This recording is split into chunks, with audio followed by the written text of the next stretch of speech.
Bonjour mesdames et messieurs, nous sommes au début d'un nouveau spectacle de la foi. Celui qui vous accueille, c'est David Suarez. Je viens ici aujourd'hui pour apporter une parole, introduire la parole que RR Suarez vient apporter tous les jours. C'est une bonne parole, je le crois. Quelle est cette parole ? 1 de Jean 3,8 dans les Saintes Écritures qui raconte que le Christ est venu pour détruire les œuvres du diable. Ainsi, l'objectif du Christ a été accompli. Quelles sont ces œuvres ? Des œuvres qui tuent le bonheur d'une personne, qui vont voler le désir d'une personne d'être heureuse et qui éliminent ses rêves. Vos rêves ont-ils été détruits par une œuvre du mal, par une maladie, par une infirmité ? En effet, ces œuvres qui vous affligent, elles ont été placées sur le Christ. Si elles ont été déposées sur le Christ, comment alors se fait-il que je dois traverser des moments si difficiles ? Comment est-ce que nous avons un problème d'infirmité et nous ne parvenons pas à sortir de ce problème ? Voyez, pendant que vous regardez la situation et la voyez plus grande que la solution qui est dedans, qui est tout au fond de vous, vous ne serez pas une personne heureuse. Mais quand vous ouvrez votre cœur et comprenez que l'œuvre que le Christ a faite pour votre vie est une œuvre beaucoup plus grande que vous ne pouvez l'imaginer. Et cette œuvre vient à n'importe quelle personne, quelle que soit sa religion, quelle que soit sa condition. Quand la personne accepte que Dieu l'aime vraiment, que Dieu veut s'occuper d'elle et qu'il veut la rendre heureuse, elle ne désire pas le mal pour son prochain. Elle ne désire pas tuer quelqu'un. Elle ne désire pas détruire une personne. Bien au contraire, elle désire faire le bien. Car quand elle fait quelque chose, celui qui plante récolte. Si vous plantez le bien, vous récoltez le bien dans votre vie. De l'autre côté, qui plante le mal va récolter le mal dans sa vie. Et donc le secret c'est, faites attention à la parole de Dieu. Croire, et Dieu se devra de faire de grandes choses. Nous commençons maintenant dans votre foyer le spectacle de la foi, et juste après, à la fin du culte, je reviendrai pour parler avec vous, téléspectateurs. Et pour Jésus, faites de beaux applaudissements. Oh mes frères, Dieu vient pour nous permettre de réaliser cette réunion, ce culte, pour qu'il puisse opérer dans nos vies. J'ai la certitude que chacun de vous qui êtes ici n'êtes pas venu par hasard. Et la même chose se produit pour ceux qui nous regardent, qui écoutent en n'importe quel lieu de ce monde. Dieu est prêt pour pouvoir nous bénir. Hier encore, j'ai reçu un email de Dubaï, là au Moyen-Orient, venant d'une Colombienne qui écrivait en espagnol pour me dire « Le spectacle de la foi a été une grande joie sur cette terre. Je n'ai jamais autant appris de Dieu comme maintenant je suis en train d'apprendre. Missionnaire Suarez, continuez votre programme parce qu'il est en train de m'aider beaucoup. Il vient me relever, me réconfortant sur une terre si distante, un peuple d'une langue différente. Il a été mon contact avec Dieu. » Et comme pour certains qui sont aussi en train de nous regarder, et il y a des gens qui nous regardent en Iran, des gens en Arabie Saoudite, dans diverses parties du monde. Et où que vous soyez, vous êtes en présence de Dieu, croyez-le. Dieu est à côté de vous pour vous bénir au nom de Jésus. J'ai commencé lors du culte précédent à parler du second livre des rois, chapitre 4, le verset 8 et suivant. De cet homme qui passait et la femme alors a dit à son mari « Je peux voir que cet homme est un homme de Dieu. » Et il y a une belle leçon ici. Second des rois, chapitre 4, le verset 8 dit ainsi « Un jour Élisée passait par Sunem. Il y avait là une femme de haut rang qui le pressa d'accepter à manger. Dès lors, toutes les fois qu'il passait, il se retirait chez elle pour manger. Elle dit à son mari, « Je sais que cet homme qui passe constamment chez nous est un saint homme de Dieu. Je t'en prie, faisons une petite chambre en dur à l'étage et mettons-y pour lui un lit, une table, un siège et un porte-lampe. Quand il viendra chez nous, il pourra s'y retirer. » Juste ce passage parce qu'ici, l'on va voir beaucoup de leçons importantes. Cette femme riche, dans mon entendement, elle symbolise l'Église. Et donc le prophète passait toujours par là et elle alors l'a retenu pour manger le pain. Dieu vous a retenu dans l'Évangile, vous a sauvé pour que vous mangiez du pain du ciel, qui donne la force, qui donne l'illumination et qui vous construit bien. Et cette riche femme, l'Église est riche, il ne manque aucun don à l'Église. Elle a tout l'aliment dont vous avez besoin de Dieu, que des bonnes choses. Cette Église a un objectif pour vous, l'Église de Christ. Et de cela, je veux traiter avec vous ici aujourd'hui. Elle a dit à son mari, cet homme qui passe est un saint homme de Dieu. Et dans le verset 10, elle a dit, faisons une petite chambre en dur à l'étage et mettons-y pour lui un lit, une table, un siège et un porte-lampe. Quand il viendra chez nous, il pourra s'y retirer. Et donc cette église, parlant avec ce monsieur de l'église, qu'il devrait faire une petite chambre en dur. Nous avons une habitation en Christ. Nous ne sommes pas des personnes seules depuis le jour où nous avons entendu l'Évangile et avons cru en lui. Nous avons une place en Christ. Elle a dit, allons faire l'approche du mur. Mais quel est ce mur missionnaire? Zacharie chapitre 2, le verset 5 parle de ce mur. Zacharie, c'est l'avant-dernier livre de l'Ancien Testament. Si vous ouvrez à Matthieu, vous revenez ici à Malachie, ensuite vient Zacharie. Je serai moi-même pour elle, déclaration du Seigneur. Pour l'Église, voyez, une muraille de feu tout autour, et je serai sa gloire au milieu d'elle. Des promesses phénoménales de notre Dieu.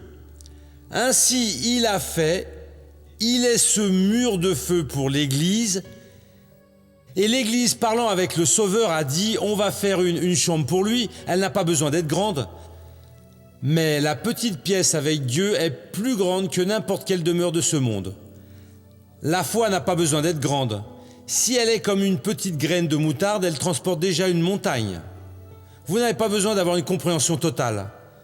Vous n'avez pas besoin de connaître toute la Sainte Écriture. Mais si vous avez le don de Dieu de la parole de la connaissance, de la parole de la sagesse, quand vous regardez la parole de Dieu alors qu'elle est grandie, et une simple parole vous fait comprendre ainsi pour écrire un livre, une encyclopédie, vous donne l'enseignement dont vous avez besoin. Et donc c'est de cela que ça parle. Nous allons faire pour cet homme de Dieu, pour le saint. Si vous n'êtes pas saint, si vous êtes un hypocrite qui est juste dans l'église pour tromper, juste pour sauver les apparences avec un autre objectif, il n'y a pas de maison pour vous. Elle a dit à son mari, l'église c'est la fiancée, le Christ est le mari et le fiancé. Nous allons faire une petite pièce pour lui parce que je vois bien que cet homme qui passe ici est un saint homme de Dieu. Mais missionnaire, qu'est-ce que je vais faire? Les tentations viennent. Elles m'attirent vraiment. Parlez de cela avec lui. Dieu, je ne veux pas de cela. Je ne veux pas que mon esprit soit un dépôt de saleté. Je ne veux pas que mes yeux voient ce qui ne vaut rien. Je ne veux pas que ces choses. Il y a même un moment où je faiblis, ça m'excite, j'aime ça. Mais c'est au moment de la tentation, je ne veux pas. Dieu ôte cela de moi. Et il a enseigné, libère-nous de la tentation, et il libère. Si l'homme était plus ou moins un homme de Dieu, peut-être qu'elle n'aurait pas dit cela. Un homme pervers de Dieu, qui en vérité ne serait pas un homme de Dieu, mais il pourrait s'intituler ainsi. Elle n'aurait pas dit cela. Cet homme qui passe est un saint homme de Dieu, nous allons faire une petite pièce pour lui.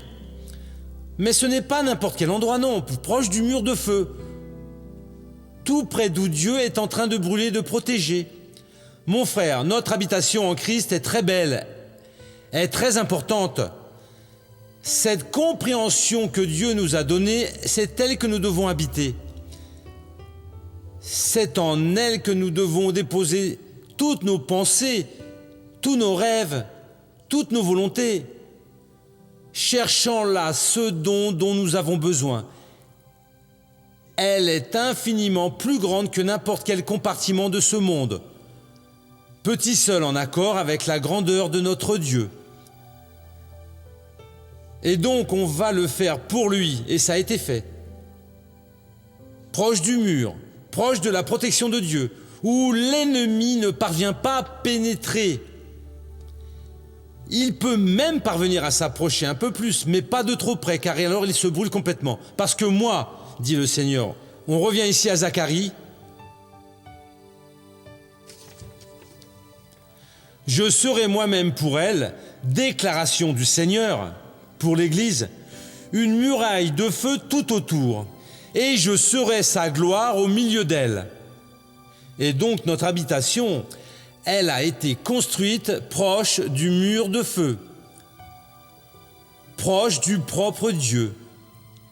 Elle est collée. C'est si facile d'être illuminé. C'est si facile d'être protégé.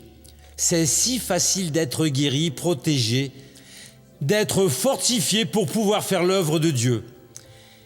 Et ce qu'a fait le prophète de Dieu pour que chaque jour, c'est dans le verset 11, le jour où Élisée revint, il se retira dans sa chambre à l'étage et s'y coucha. Et donc l'homme de Dieu doit toujours venir et occuper cette habitation. Il n'a pas demandé, mais la riche femme a discuté de ce sujet avec son mari. Elle a dit, on va la faire. Et ils l'ont construit. Et donc à partir de maintenant, croyez-y, il y a eu une habitation proche de Dieu, toute préparée pour vous, faite par le propre Dieu, et elle n'est pas distante de ce mur qui nous protège, qui est le mur de feu. Et si l'on a besoin, Père, visite-moi maintenant. Parle avec moi. Père, donne-moi de l'énergie. Fortifie-moi. Seigneur, je veux tout placer devant toi maintenant. Tous mes problèmes, tous mes rêves, mes volontés, mes désirs, tout ce que j'ai, que je suis, que je possède, c'est devant toi. Et maintenant, je veux ta manifestation. Mon frère, vous pouvez en être certain, ceci n'a pas été écrit par hasard. Secouez-vous. Il y a une petite pièce, mais suffisamment grande pour vous réaliser dans tous les domaines, construite près du Seigneur Dieu. Et dans cette pièce a été placé un grand lit. Et nous allons parler de cela au prochain culte. Ensuite une table, après une chaise et aussi un chandelier. Quand il viendra chez nous, il pourra s'y retirer. Et donc Dieu ne veut que vous ne soyez pas loin, non. À chaque fois que vous chercherez la présence de Christ, entrez dans votre chambre. Elle est proche du mur. Reposez-vous, illuminez-vous pour faire des dessins. Faites tout ce que vous avez besoin et soyez la bénédiction que Dieu a déterminé que vous soyez. Amen. Et vous serez cette bénédiction au nom de Jésus. Cette Sunamite représente l'Église. Son mari à elle, c'est notre Dieu, c'est le Seigneur Jésus. Et cette Église, je vais expliquer, elle est riche, il ne lui manque aucun don. De quoi vous avez besoin dans votre vie? Réalisation professionnelle, réalisation conjugale, familiale, la santé. Missionnaire, j'ai besoin de quelque chose. Tout est là dans cette chambre. Cette pièce est proche du mur de feu. Et Dieu est la gloire de cette Église qui est au milieu d'elle. Et au verset 8, ici l'on dit d'elle qu'elle a retenu pour manger le pain. Elle a insisté auprès de lui. Combien de fois Dieu a insisté avec vous? Combien de programmes vous avez suivis pour être ici aujourd'hui? Combien de fois vous avez pleuré et tourné le dos à Dieu? Mais il vous a retenu. Il a réussi à vous convaincre. Qui le pressa d'accepter à manger? C'est cela qu'il veut que vous fassiez avec l'Évangile, parce que le reste va se produire. Si vous mangez le pain du ciel, vous gagnez du muscle, vous gagnez la vue, vous gagnez en habileté, vous devenez une bénédiction. Vous vous êtes déjà demandé quelquefois quelle est la volonté de Dieu? Dieu parle. La 3e lettre de Jean, le verset 2. C'est tout à la fin de la Bible. Oh mon Dieu, oh missionnaire, quel est le message du Seigneur? La volonté du Seigneur, Dieu pour moi. Tout à la fin de la Bible, le 3e de Jean, le verset 2. Celle-là est une lettre de seulement 15 versets. Vous trouvez l'Apocalypse en premier, revenez d'une feuille, et là c'est déjà elle ici. Elle dit ainsi, « Bien-aimé, je souhaite que tu prospères à tout égard et que tu sois en bonne santé, tout comme ton âme prospère. Et donc Dieu a dit, en toute chose, il désire ou fait le vœu, espère que vous allez bien. Seconde chose, que vous ayez la santé. Dieu ne veut voir personne malade. Et ensuite, que tout aille bien pour vous, que votre âme soit une âme bénie. En faisant cela, vous serez toujours une personne pleine de bénédictions au nom du Seigneur Jésus. Nous avons tout pour être heureux. Il faut vous réveiller, Bérénice, relevez la tête et arrêtez de pleurer partout, tout le temps. D'accord, Stéphane? Allons prendre possession de la bénédiction.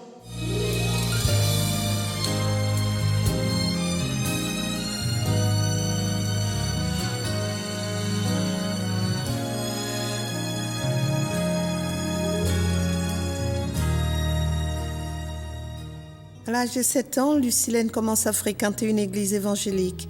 Elle suit la parole de Dieu jusqu'à l'âge de 14 ans, quand elle s'éloigne de l'évangile. J'aimais bien adorer le Seigneur, j'ai toujours aimé louer le Seigneur, et cela a toujours été une bénédiction. Jusqu'à ce que je fasse preuve de curiosité, par le biais de quelques amis. J'ai commencé à travailler. Alors par le fait de quelques amis qui m'ont invité à sortir, à connaître des flirts, toutes ces choses. Et par curiosité, j'ai commencé à aller dans les boîtes de nuit, en virer, sortir la nuit. Elle est devenue une jeune fille très rebelle. Elle répondait beaucoup à ma mère. Elle allait toujours dans les clubs et cela faisait des préoccupations à ma mère, principalement la nuit, vous voyez. Et ma mère devenait anxieuse et commençait à prier, demandant au Seigneur Jésus pour qu'il puisse la récupérer et la ramener sur les chemins du Seigneur. Je me mettais à genoux pour qu'il mette ses chemins à elle dans les mains du Seigneur, pour qu'il fasse la grande œuvre dans sa vie à elle. Avec le temps, Lucilène s'aperçoit que la joie qu'elle sent quand elle est au milieu de ses amis est passagère. Je rentrais à la maison, je sentais un vide au fond de moi. Et lors il était 11h, puis minuit, 1h, 2h, je ne parvenais pas à dormir. Un jour, j'ai même dit, quand j'allais à l'église, je n'avais pas cela. Je n'avais pas ce vide au fond de moi. Pourquoi est-ce que maintenant je ressens ce vide au fond de moi? Alors j'ai senti qu'il y avait quelque chose à voir, mais je n'ai pas cherché. Voyez?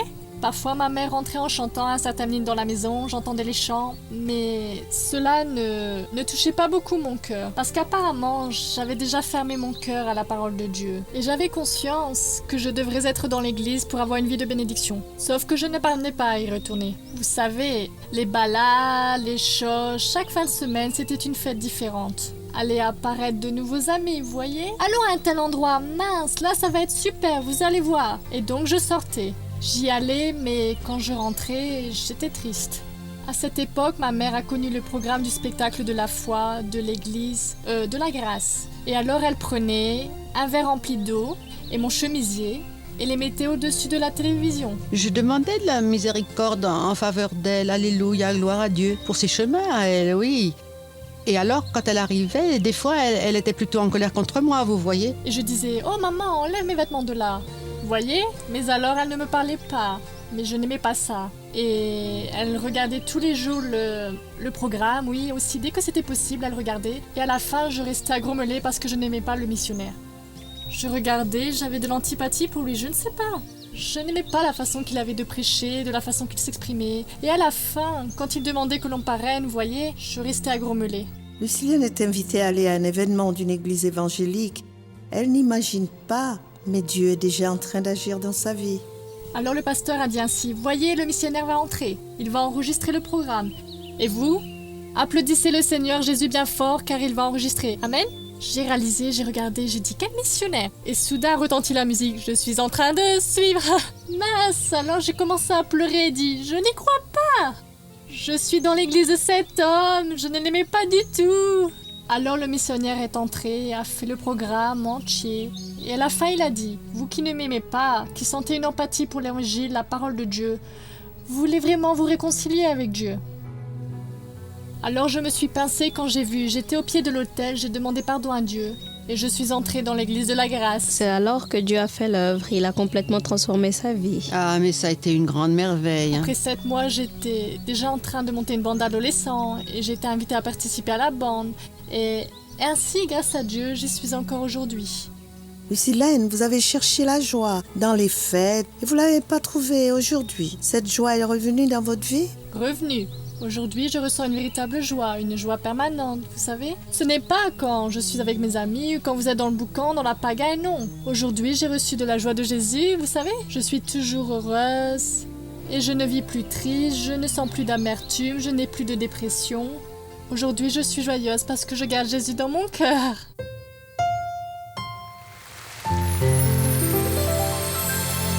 Et ça fait combien de temps que vous avez cessé cela? Cette chose que vous êtes ferme en Christ? Ça fait déjà 13 ans. Combien? 13 ans. 13. 13. Mince, c'est déjà un bout de temps. Oui, ça fait déjà longtemps. Grâce à Dieu que Dieu vous a sauvé à temps. Amen. Amen. Laissez-moi parler avec la Grâce à mère. Dieu. Et donc, madame, c'est vous qui avez lutté, hein? Alléluia, oui, je remercie. Vous voyez, parce que le Seigneur a fait une grande œuvre dans sa vie à elle, ça. La vie, vous voyez, que j'avais alors en pleurant au pied du Seigneur Jésus, recherchant la miséricorde. Le Seigneur a pu, oui, délivrer ma fille en son nom à lui. Alléluia, gloire à Dieu. Amen. Dieu doit vous récompenser plus, madame. Amen. Je peux voir le pasteur André là-bas. Comment est notre église dans votre ville, André? Une bénédiction, missionnaire. Dieu est en train de bénir à une grande échelle. Aujourd'hui, Lucilène est une ouvrière très dévouée. Elle travaille directement dans l'œuvre de Dieu. Laissez-moi parler un petit peu avec Gabriella.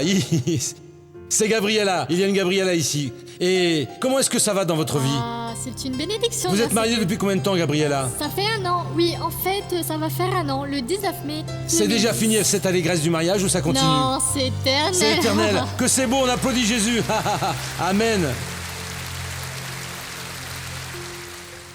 Et il y en a qui pensent que ça finit. Les choses de Dieu ne finissent jamais.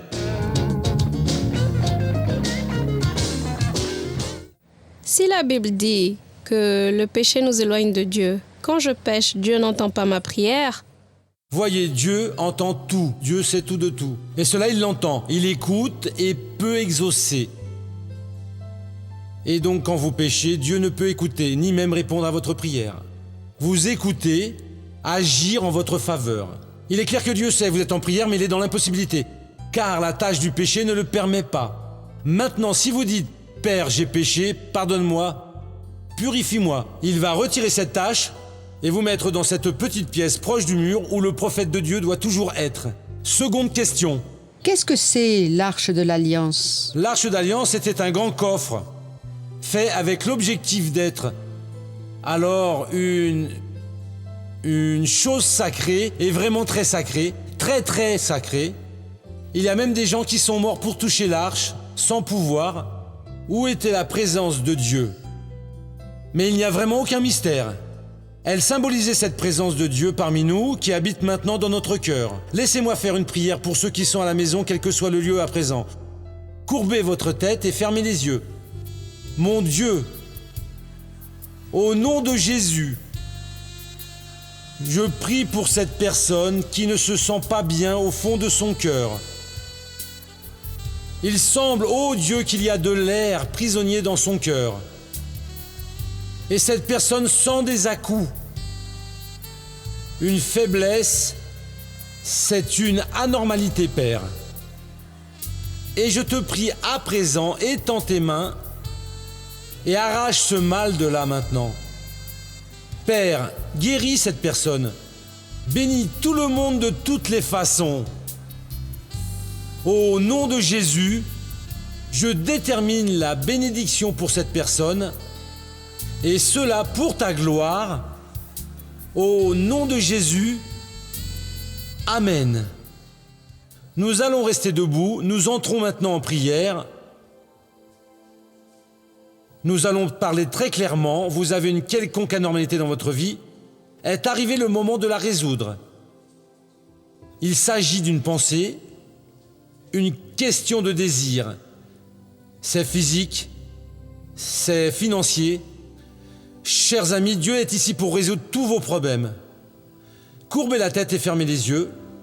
Nous allons maintenant entrer dans cette pièce qui est proche du mur et qui a été faite pour vous. Père, donne la bénédiction à cette personne. Elle ne veut pas être anormale, Père.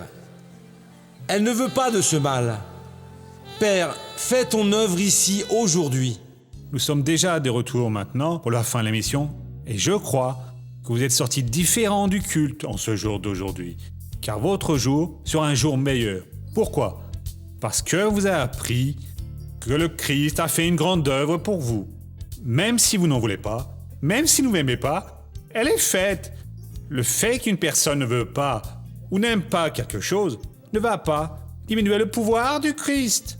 À présent, pour que je puisse avoir des résultats dans ma vie, je dois accepter que Dieu a fait quelque chose et qu'il est concerné par moi. Et Dieu a fait et vient faire quelque chose pour beaucoup de gens. En ce jour, c'est quoi? Quelle chose est-ce? Il est en train de motiver des gens à croire dans sa provision à lui. Par exemple, il y a des gens, peut-être que c'est votre cas, qui sont heureux avec l'œuvre qu'ils peuvent voir, avec le travail qu'ils sont en train de sentir dans leur vie. Elles sentent que cette émission doit se maintenir à l'écran. Elles n'aimeraient pas que l'émission s'arrête un jour. Je demande, le spectacle à la foi vaut la peine pour vous? Je crois pour une grande majorité, oui. Si vous êtes une personne qui ressent le désir de maintenir cette émission à l'écran, vous êtes alors un appelé, par Dieu en vérité, pour devenir quelqu'un qui parraine. Qu'est-ce qu'une personne qui parraine? C'est une personne qui tous les mois va aider financièrement cette émission, qu'une somme que Dieu place dans votre cœur. Si Dieu touche votre cœur avec quelque chose, vous appelez maintenant ce numéro-ci et allez parler à un de nos standardistes et dire tout ce que vous ressentez dans votre cœur. Voyez, j'aimerais bien contribuer. Vous allez maintenir cette émission à l'écran. Et alors, vous obtiendrez toutes les informations. Ne regardez pas vers le lendemain. Regardez le présent. Dieu, aujourd'hui, vient ouvrir une grande porte pour vous. Et la porte qu'il ouvre, personne ne peut la fermer. Vous pouvez être certain de cela. Il commence une bonne œuvre, il vous fortifie, parce qu'il voit les conditions en vous pour que vous accomplissiez son mandat. C'est d'accord? Bon. Nous arrivons encore à la fin d'une émission. Nous reviendrons toujours à ce même horaire, sur cette même chaîne. Que Dieu vous protège tous et à bientôt.